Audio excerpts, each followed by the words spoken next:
안녕하세요. 저는 태권도로 세계 챔피언에 오른 한 한국 소녀의 특별한 이야기를 들려드리고자 합니다. 사실 이 이야기는 제게 직접 제보해온 한 학생의 실제 경험담을 바탕으로 각색한 것입니다. 그녀의 사연을 처음 접했을 때 저는 너무나 놀랐습니다. 세계 챔피언이라는 화려한 타이틀 뒤에 숨겨진 눈물과 고독, 그리고 새로운 도전의 이야기가 이렇게도 뜨겁게 전해질 줄은 몰랐으니까요. 혹시 궁금하지 않으신가요?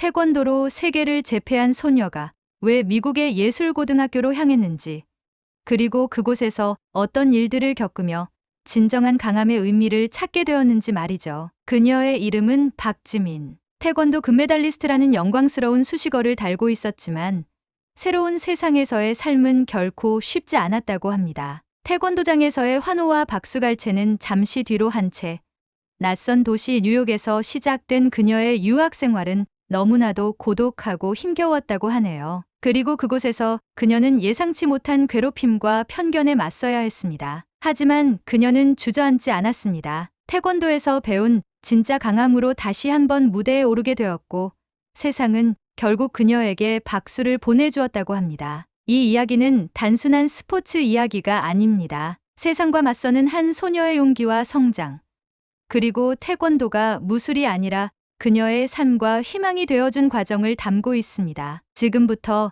박지민이라는 소녀가 제보해온 그 특별한 이야기를 여러분과 함께 나누려 합니다. 혹시 그녀의 이야기를 듣고 싶으신가요? 그럼 이제 그녀의 도전과 눈물, 그리고 승리의 이야기를 함께 따라와 주세요. 안녕하세요. 저는 대한민국에서 태권도로 세계 챔피언의 자리에 올랐던 박지민이라고 합니다. 사실 이렇게 사연을 쓰는 것은 제게 쉽지 않은 결정이었지만 누군가에게 제 이야기가 작은 용기와 위로가 되기를 바라는 마음으로 용기를 내보았습니다. 저는 어려서부터 태권도를 정말 사랑했습니다. 저에게 태권도는 운동이 아니라 제 삶의 전부라고 해도 과언이 아니었어요. 초등학교 2학년 때 처음 도장에서 발차기를 배웠을 때 그 짜릿한 느낌을 아직도 잊을 수 없습니다. 하얀 도복을 입고 파란 띠를 두르고 도장에서 구령에 맞춰 발차기 연습을 할 때마다 가슴이 두근거렸습니다. 태권도는 제게 자신감을 주었고 세상과 맞설 수 있는 힘을 주었습니다. 중학교에 진학한 뒤로는 태권도가 제 삶의 중심이 되었습니다. 방과 후 매일같이 도장에서 연습을 했고 주말이면 전국대회를 다니며 실력을 쌓았습니다. 저를 지도해 주셨던 사범님은 항상 내가 하고자 하면 못 해낼 게 없다라고 말씀해 주셨어요. 그 말이 제겐 정말 큰 힘이 되었습니다. 사실 그 시절에는 운동선수로서의 미래가 전부라고 생각했습니다. 제 인생의 목표도 꿈도 모두가 태권도 안에 있었습니다. 고등학교에 들어가면서 본격적으로 국가대표 후보로 선발되었고 저는 기회를 놓치지 않기 위해 그 누구보다 치열하게 연습했습니다. 아침부터 밤까지 도장과 체육관을 오가며 훈련을 반복하는 일상이었죠. 솔직히 힘들고 포기하고 싶었던 순간도 많았습니다. 특히 친구들이 놀러 가자고 부를 때, 가족이 여행을 가자고 해도 저는 단 한 번도 함께하지 않았습니다. 그만큼 태권도는 저에게 너무나 소중했거든요. 그 노력의 결과 마침내 저는 세계선수권대회에서 금메달을 목에 걸게 되었습니다. 태극기를 들고 시상대에 오르던 순간의 벅참은 아직도 생생하게 떠오릅니다. 관중석에서 저를 응원해주던 부모님, 사범님, 그리고 저를 믿어주셨던 모든 분들이 생각났습니다. 저는 태권도 선수로서 최고의 순간을 맞이했지만 동시에 알 수 없는 허전함이 찾아왔습니다. 그 영광의 순간 이후 제 마음 한편에는 이제 무엇을 해야 할까라는 질문이 떠나지 않았습니다. 그러던 어느 날이었습니다. 훈련 도중 갑작스러운 부상이 찾아왔습니다. 오른쪽 무릎이 크게 다치면서 몇 달간의 재활이 필요하다는 진단을 받았죠. 그때 제 세계가 무너지는 듯한 기분이었습니다. 태권도만 바라보고 달려온 제게 그 부상은 통증 이상의 의미였습니다. 그동안 노력해온 모든 것이 물거품이 되는 것 같았거든요. 사실 무릎 통증은 예전부터 있었지만 국가대표라는 자리에서 버티려고 애써왔습니다. 하지만 결국엔 몸이 먼저 신호를 보낸 것이겠지요. 재활치료를 받는 동안 태권도를 잠시 쉬어야 했습니다. 그 공백은 생각보다 컸습니다. 매일같이 도장과 체육관에서 구령에 맞춰 훈련하던 삶이 사라지자 저는 마치 공허한 방에 홀로 남겨진 기분이 들었습니다. 주변의 시선도 두려웠습니다. 세계 챔피언이 이제 주저앉았네. 저러다 은퇴하는 거 아니야? 라는 말들이 귀에 맴도는 것 같았습니다. 저를 믿고 응원해 주셨던 분들을 실망시키는 것 같아 가슴이 너무 아팠습니다. 그 무렵 저희 감독님께서 뜻밖의 제안을 해주셨습니다. 지민아, 잠시 운동을 쉬는 동안 영어도 배우고 새로운 경험을 해보는 건 어떠니? 내가 그토록 좋아하는 무대와 사람들, 그리고 내 태권도를 더 크게 펼칠 수 있는 기회가 있을 거야. 그 말씀이 제 가슴에 와닿았습니다. 그 길의 끝이 어떻게 될지는 알 수 없었지만 저는 도전해보기로 결심했습니다. 그리고 그렇게 뉴욕에 있는 예술고등학교로의 전학이 결정되었습니다. 뉴욕이라니요. TV에서만 보던 그 도시가 제 새로운 무대가 된다는 사실이 믿기지 않았습니다. 하지만 동시에 두려움도 있었습니다. 내가 태권도 금메달리스트라는 걸 숨기고 잘 지낼 수 있을까? 과연 이곳에서 잘 적응할 수 있을까? 수많은 질문이 머릿속을 맴돌았습니다. 하지만 저는 태권도를 통해 배운 것이 있었습니다. 어떤 도전이든 피하지 않고 마주하는 것. 그래서 결국 용기를 내기로 했습니다. 그리고 드디어 뉴욕에 도착한 첫날, 저는 새로운 학교의 교문 앞에 섰습니다. 사람들이 바쁘게 오가며 영어로 인사하고 예술작품과 학생들의 미소가 가득한 그곳은 마치 다른 세상 같았습니다. 태권도 도복 대신 교복을 입고 서 있는 제 모습이 낯설게 느껴졌습니다. 저는 그곳에서 제 자신을 숨기고 싶었습니다. 세계 챔피언이라는 이름표가 아니라 그냥 한 명의 전학생으로서 조용히 학교 생활을 하고 싶었으니까요. 하지만 제 마음 한켠에는 태권도에 대한 그리움과 자부심이 여전히 남아 있었습니다. 그게 저를 지탱해주는 힘이기도 했습니다. 그래서 저는 다짐했습니다. 어떤 일이 있어도 태권도로부터 도망치지 않겠다고요. 이곳에서의 새로운 도전이 두렵지만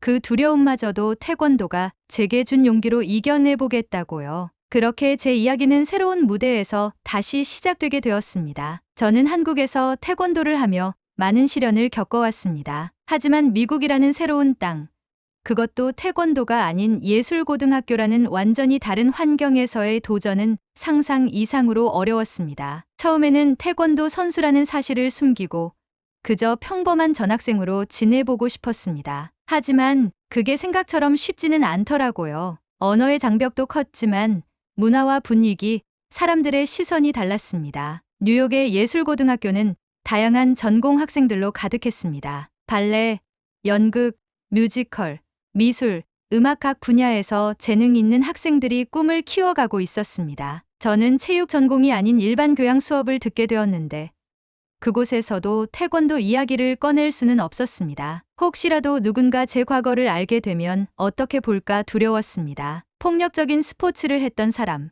공부보다는 운동만 했던 사람, 체육계 폭력의 주범이라는 왜곡된 시선이 제 마음을 무겁게 만들었습니다. 그래서 저는 태권도 이야기는 철저히 숨기기로 했습니다. 도복을 벗고 교복을 입은 저는 그저 조용히 눈에 띄지 않게 학교 생활에 적응하려 했습니다. 하지만 그렇게 노력해도 어쩔 수 없이 제 안에서 흘러나오는 태권도의 흔적을 완전히 지울 수는 없었습니다. 수업 중 간단한 체조 동작을 할 때도 몸을 움직이는 습관이 남아 있었고 걸음걸이나 자세에서도 운동선수였던 티가 났던 모양입니다. 그런 제게 다가온 아이가 있었습니다. 바로 메디슨이라는 발레 전공 학생이었어요. 메디슨은 학교에서 인기인으로 통했고 모두가 그녀를 주목했습니다. 처음엔 저에게 친근하게 인사하며 이것저것 물어보더니 어느 순간부터 묘하게 제 태권도 이력을 떠보는 듯한 질문을 던졌습니다. 혹시 운동선수 출신이라면서요? 그거 무슨 격투기 같은 거 아니에요? 라는 말들이었어요. 저는 최대한 웃으며 대답을 피했지만 메디슨의 눈빛에서는 알 수 없는 호기심과 질투심이 번뜩였습니다. 며칠 후 누군가가 체육 선생님에게서 제가 태권도 세계대회 금메달리스트였다는 이야기를 들었다는 소문이 돌기 시작했습니다. 사실 처음엔 믿지 않는 학생들이 많았던 것 같아요. 조용히 책상에 앉아 영어 단어장을 외우는 저의 모습은 그들에게 그저 내성적인 한국인 유학생일 뿐이었으니까요. 하지만 메디슨은 그 이야기를 기정사실로 만들어버렸습니다. 태권도 세계 챔피언이라더라?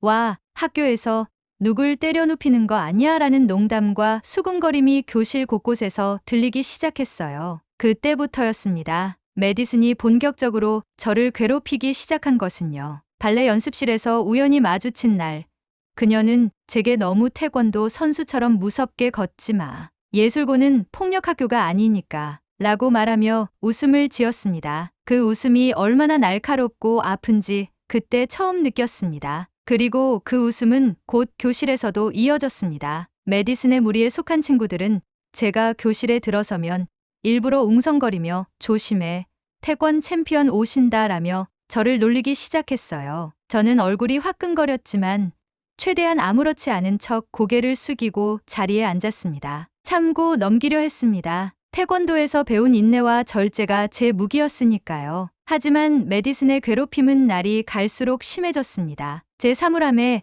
닌자교이라는 낙서를 해놓거나 급식 시간에는 일부러 제 옆에서 이상한 냄새 난다, 한국 음식이냐 라며 코를 막는 신용을 했습니다. 제 도시락은 엄마가 정성껏 싸주신 불고기와 김치였는데 그 도시락을 일부러 들춰보며 이거 무슨 벌레 아니야? 라고 조롱하던 모습이 아직도 생생합니다. 그럼에도 저는 참았습니다. 참아야 한다고 생각했어요. 태권도는 결코 먼저 공격하지 않는다고.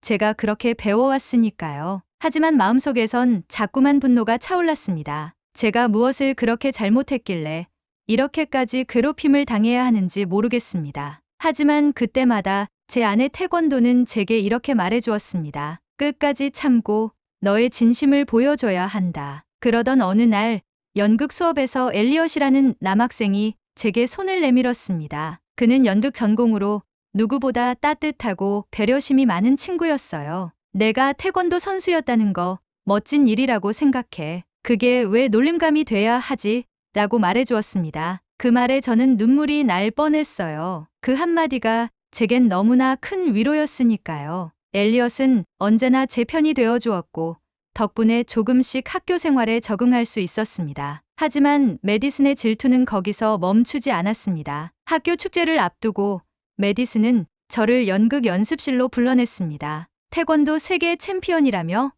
그럼 우리 공연에서 무술 안무 좀 도와줄래? 라는 제안이었죠. 처음엔 진심인가 싶어 고개를 끄덕였지만 메디슨은 연습 도중 일부러 저를 밀치거나 넘어뜨리며 저를 웃음거리로 만들었습니다. 그녀의 표정에는 악의가 가득 담겨 있었습니다. 그 순간 저는 깨달았습니다. 참는 것만이 답이 아니라는 것을요. 태권도는 자기 방어의 무예이지만 동시에 나를 지키는 무기이기도 하다는 것을요. 이제 더 이상 도망치지 않기로 결심했습니다. 제 아내 태권도 정신이 제게 용기를 주었습니다. 그리고 그 용기는 저를 새로운 길로 이끌 준비를 하고 있었습니다. 사실 그날 아침까지만 해도 저는 여느 때와 다름없이 조용히 하루를 보내고 싶었습니다. 하지만 메디슨의 괴롭힘은 점점 더 교묘해지고 있었습니다. 축제를 앞두고 연극 연습실에서 저를 일부러 넘어뜨린 일 이후 그녀는 제 태권도 실력을 학교 전체가 비웃을 수 있도록 소문을 냈습니다.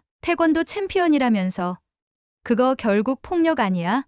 무슨 예술학교에 싸움꾼이 다니냐? 라는 말들이 복도 곳곳에서 들리기 시작했어요. 아무렇지 않은 척하려 했지만 사실 매일 아침이 두려웠습니다. 학교에 들어서는 순간부터 누군가가 제 이름을 조롱하며 부를까봐 혹은 도시락을 던지며 놀릴까봐 긴장된 마음으로 걸음을 옮겼습니다. 그런데도 저는 참고 또 참았습니다. 왜냐하면 태권도는 절대 먼저 공격하지 않는다고 배웠으니까요. 하지만 그 참음이 오히려 저를 더 외롭게 만들었다는 사실을 그때는 몰랐습니다. 그날도 학교 식당에서 엘리엇과 나란히 앉아 김밥 도시락을 먹고 있었습니다. 엘리엇은 여느 때처럼 따뜻한 미소로 저를 바라보며 말했죠. 지민아, 너 정말 대단해. 태권도 세계 챔피언이라니.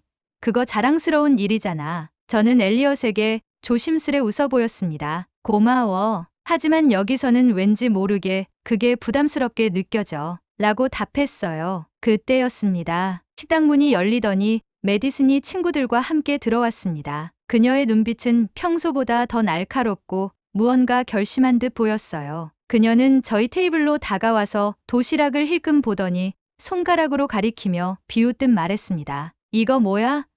또 한국 음식이야? 너네 나라는 왜 이렇게 냄새 나는 걸 먹어? 순간 제 가슴이 철렁 내려앉는 기분이었습니다. 그뿐만이 아니었습니다. 메디슨은 제게 더 가까이 다가와 도시락을 낚아채더니 일부러 바닥에 쏟아버렸습니다. 김밥과 불고기가 식당 바닥에 흩어졌습니다. 순간 식당 전체가 조용해졌습니다. 저는 얼굴이 화끈거렸지만 애써 침착한 척하려 했습니다. 괜찮아, 내가 치울게 라고 말하며 손을 내밀었지만 메디슨은 제 손목을 탁 치며 비웃었습니다. 역시 태권도 선수답네. 뭐든지 몸으로 해결하려고 하지. 그 말에 저는 숨이 멎는 듯한 기분이었습니다. 제 눈가가 뜨거워졌지만 절대 눈물을 보이고 싶지 않았습니다. 태권도 선수로서 절대 울지 않겠다고 다짐했으니까요. 그때였습니다. 메디슨이 식당 한가운데서 큰 소리로 외쳤습니다. 얘들아, 여기 태권도 세계 챔피언이 있어. 한번 시범 보여달라고 해봐. 학생들은 하나둘씩 우리 쪽을 바라보기 시작했습니다. 누군가는 기대에 찬 눈빛으로, 누군가는 비웃음 섞인 표정으로 저를 쳐다봤습니다. 식당은 어느새 제 작은 무대가 되어버렸습니다. 저는 숨을 크게 들이쉬었습니다. 이 상황에서 도망치면 더 이상 학교에서 숨을 곳이 없을 거라는 생각이 들었습니다. 그리고 동시에 마음 한구석에서 태권도 사범님의 목소리가 들려오는 듯했습니다. 지민아, 태권도는 싸움 기술이 아니라 너를 지키는 무예이자 예술이다. 그 말씀을 떠올리자 용기가 조금씩 올라왔습니다. 저는 천천히 자리에서 일어나 식탁 위에 조용히 손을 올렸습니다. 그리고 학생들을 향해 말했습니다. 여러분, 태권도는 폭력이 아닙니다. 제가 배운 건 자신을 지키는 법이에요. 메디슨은 여전히 비웃으며 말했죠. 그럼 한번 보여줘봐. 얼마나 잘하는지. 저는 메디슨을 바라보다가 더 이상 피하지 않기로 결심했습니다. 식탁 옆에 빈 공간으로 천천히 걸어나간 저는 깊게 숨을 들이쉬었습니다. 그리고 기본 품새를 시작했습니다. 허공을 향해 발차기를 할 때마다 제 안의 두려움과 수치심이 조금씩 사라지는 것 같았습니다. 학생들의 웅성거림이 들렸지만 저는 오로지 제 동작에 집중했습니다. 태권도를 처음 배웠던 그날처럼 구령에 맞춰 품새를 이어갔습니다. 품새가 끝나자 식당 전체가 정적에 휩싸였습니다. 한참 후 누군가가 조심스레 박수를 치기 시작했고 곧이어 학생들이 하나둘씩 저를 향해 박수를 보내주었습니다. 저는 믿을 수 없을 만큼 땀이 났지만 얼굴에는 웃음이 번졌습니다. 제 안의 태권도가 마침내 빛을 본 순간이었습니다. 하지만 메디슨은 굳은 표정으로 저를 바라보며 말했습니다. 그래봤자 폭력일 뿐이야. 너 같은 애가 예술학교에 다니는 게 말이 돼? 그 말에 저는 잠시 숨이 막히는 듯했지만 이내 담담히 대답했습니다. 태권도는 예술이기도 합니다. 몸으로 표현하는 진짜 예술. 제 목소리는 떨렸지만 그 안에는 더 이상 두려움이 없었습니다. 그 순간 엘리엇이 제 옆으로 와서 제 어깨를 감싸 안으며 말했습니다. 맞아. 내가 보여준 건 예술이었어. 너야말로 진짜 아티스트야. 그 말에 저는 눈물이 핑 돌았습니다. 그토록 두렵고 힘들었던 순간에 드디어 누군가 제 마음을 알아준 것 같아서요. 이제 저는 더 이상 숨지 않기로 결심했습니다. 태권도는 제 일부이자 저를 지켜준 소중한 무기였습니다. 그걸 부끄러워할 이유가 없다는 것을 깨달았습니다. 저는 학교 축제를 통해 제 진짜 모습을 보여주기로 마음먹었습니다. 이제는 두려움보다 제 태권도를 세상에 당당히 드러낼 용기가 더 커졌으니까요. 학교 축제 당일 아침, 저는 침대에서 눈을 뜨자마자 두근거리는 가슴을 진정시키기 위해 깊은 숨을 내쉬었습니다. 전날 밤 잠이 잘 오지 않아 뒤척이기를 반복했어요. 태권도 선수로서 큰 시합을 앞둔 날보다 더 떨렸던 것 같습니다. 이곳에서, 그것도 예술고 축제에서 태권도 시범을 선보인다는 건 제게 정말 큰 도전이었으니까요.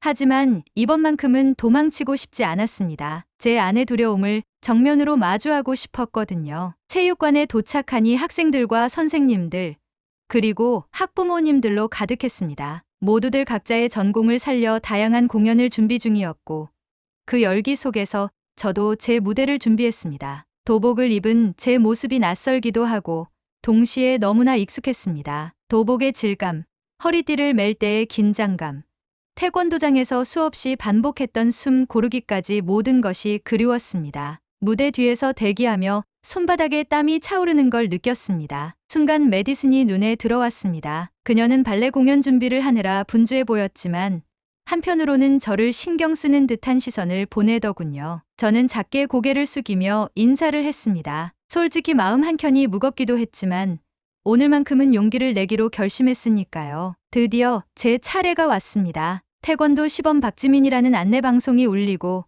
체육관 안의 조명이 저를 비추었습니다. 수많은 시선이 동시에 제게 쏟아졌습니다. 저는 한 걸음 한 걸음 무대 중앙으로 걸어 나갔습니다. 심장이 터질 듯 뛰었지만 제 안의 태권도 정신이 저를 붙잡아 주었습니다. 너 자신을 믿어라. 그리고 이 순간을 즐겨라. 사범님의 목소리가 귓가에 맴돌았습니다. 깊게 숨을 들이쉬고 기본 동작부터 시작했습니다. 품새를 이어나갈 때마다 관객석에서 웅성거림이 들렸지만 저는 오로지 제 동작에 집중했어요. 발차기, 손날치기, 돌려차기 동작 하나하나에 혼신의 힘을 담았습니다. 품새가 끝나자 이어서 격파 시범이 진행되었습니다. 준비한 송판을 높이 세우고 한순간의 기압과 함께 강력한 발차기로 격파했습니다. 송판이 산산조각 나는 소리에 체육관이 술렁거렸습니다. 그 순간 저는 스스로가 너무나 자랑스러웠습니다. 마지막으로 창작 품새를 선보였습니다. 이 품새는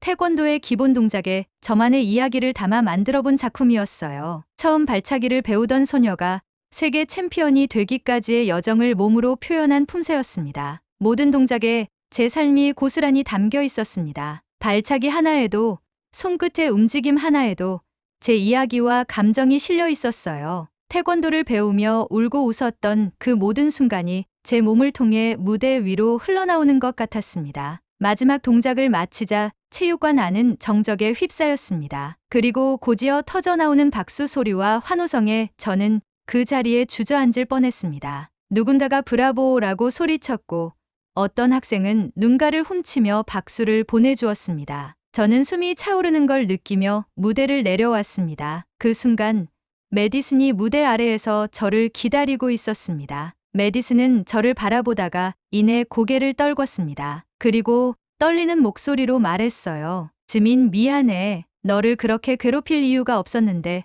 그냥 내가 두려웠던 것 같아. 저는 그 말을 듣자 가슴이 뭉클해졌습니다. 메디슨의 사과가 진심이라는 게 느껴졌거든요. 저는 작게 웃으며 대답했습니다. 괜찮아. 너도 너만의 무대를 준비하느라 힘들었을 거야. 우리 앞으로는 서로를 응원해주자. 메디슨의 얼굴에 눈물이 맺혔습니다. 그리고 우리는 서로를 꼭 안았습니다. 그 순간 저는 진짜 친구가 생겼다는 사실을 깨달았어요. 행사가 끝난 후 선생님들께서 제게 다가오셨습니다. 교장 선생님께서는 저를 향해 지민, 오늘 정말 멋진 무대였어요. 태권도가 예술이 될 수 있다는 걸 처음 알았네요. 라고 말씀해 주셨습니다. 저는 고개를 숙이며 감사합니다. 라고 답했지만 사실 눈물이 터질 것 같았습니다. 선생님들의 인정은 제게 너무나 큰 힘이 되었습니다. 집으로 돌아가는 길, 뉴욕의 밤거리가 평소보다 더 빛나 보였습니다. 오늘 하루가 꿈만 같았어요. 태권도 세계 챔피언이던 제가 예술학교에서 태권도의 아름다움을 전하며 세상과 다시 연결될 수 있다는 것. 그게 바로 태권도가 제게 준 가장 큰 선물이 아닐까요? 저는 이제 더 이상 숨지 않기로 했습니다. 태권도는 결코 폭력이 아니었습니다. 그것은 저를 지키는 무기였고 동시에 세상과 소통하는 예술이었습니다. 앞으로도 저는 태권도를 통해 제 이야기를 전하고 싶습니다. 그리고 이 이야기를 읽어주신 모든 분들께 전하고 싶습니다. 우리 모두에겐 각자의 무대가 있고 그 무대에서 당당히 빛날 자격이 있다는 것을요. 이상으로 저의 이야기를 들어주셔서 정말 감사합니다. 앞으로도 태권도를 통해 더 많은 사람들에게 용기와 희망을 전하는 박지민이 되겠습니다. 여러분도 각자의 자리에서 자신의 이야기를 멋지게 펼치시길 진심으로 응원합니다. 여러분은 어떻게 보셨나요? 태권도 세계 챔피언이었던 박지민의 이야기를 읽고 나니 혹시 여러분도 용기와 희망을 느끼셨나요? 그녀가 겪었던 시련과 눈물, 그리고 다시 일어서서 세상에 당당히 맞섰던 순간들이 여러분의 마음에도 작은 울림이 되었기를 진심으로 바랍니다. 이 이야기 속에서 여러분이 느낀 감정과 생각을 댓글로 나누어 주시면 정말 감사하겠습니다. 그리고 이 이야기가 마음에 드셨다면 구독과 좋아요로 응원해 주시면 저에게 큰 힘이 됩니다. 앞으로도 더 많은 이야기로 찾아올 수 있도록 구독과 좋아요 꼭 눌러주세요.